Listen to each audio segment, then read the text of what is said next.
To find the supraspinatus muscle, you're going to ask the client to relax their arm by their side. Then you're going to find the spine of the scapula, which is the bony ridge running across the upper back. And then you're going to move above the spine, curling your fingertips into the supraspinous fossa. You're going to pass through the upper trapezius, and that's where the muscle belly will be. You're going to palpate for top bands, tender nodules, and you want to make sure when you're doing a trigger point release to this muscle that you first release the upper trapezius, which is the superficial and directly correlated muscle to this muscle. Once the upper trapezius is relaxed, then you're going to go in and look for supraspinatus trigger points. Typically, there's one in the bulk of the muscle belly, and that's where it's going to cause referral into the top of the shoulder and down the lateral arm into the thumb. You can press down with a reinforced fingertip, and you're going to hold this for about 20 to 60 seconds, or until the tissue softens, there's less resistance, and the client may even note less referral pain. Then you want to move laterally towards the tendinous insertion and do the same thing. Hold this for about 20 to 60 seconds, or until there's a softening of the tissue and the referral pain has gone down. After you've released the trigger points, you can then traction the arm slightly, do a little bit of a fascial drag to the muscle, and stretch the muscle for about 20 to 60 seconds. To enhance the stretch, you can place the arm behind their back and just hold that for a little bit until the muscle has a little more length in it. Next up, we're going to do a strain counterstrain. So you're going to find the tender point, which is usually going to be in the middle of the muscle belly. This is going to be the area of strain. Then you're going to position the body into a place of ease, the counterstrain, which is going to reduce pain and reset the muscle's tone.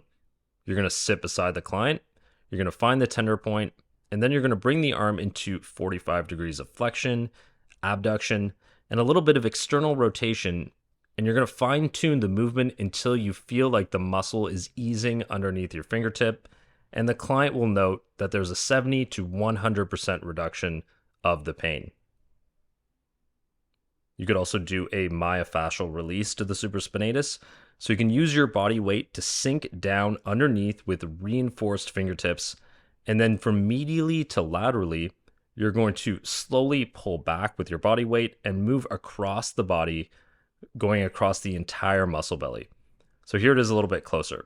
I'm using my body weight to pull back, and I'm just gliding across the muscle, and this is a nice soft tissue release that's directly targeting the supraspinatus muscle. Now from this position with the client face down, you could also do a muscle energy technique, so you can get the client to gently resist abduction, 20% strength, for 7 to 10 seconds, and then get them to relax. And upon relaxation, you can increase stretch, but this time, instead of doing a stretch with the arm, you can actually reinforce your fingertips and stretch the muscle kind of inches at a time. So here I've dragged along the muscle a little bit. I'm going to get her to resist abduction for 7 to 10 seconds. And then I'm moving through the muscle even more, just slowly allowing the tissue to kind of relax underneath my fingertips as I glide along the muscle. You could do this 3 times. And by the time you do it 3 or 4 times, you're going to glide across the entirety of the muscle. It's going to relax and be able to be stretched a lot easier via your fingertips. It's kind of nice to do these combo techniques where you mix in a muscle energy technique with a myofascial technique, and I find it works really, really well.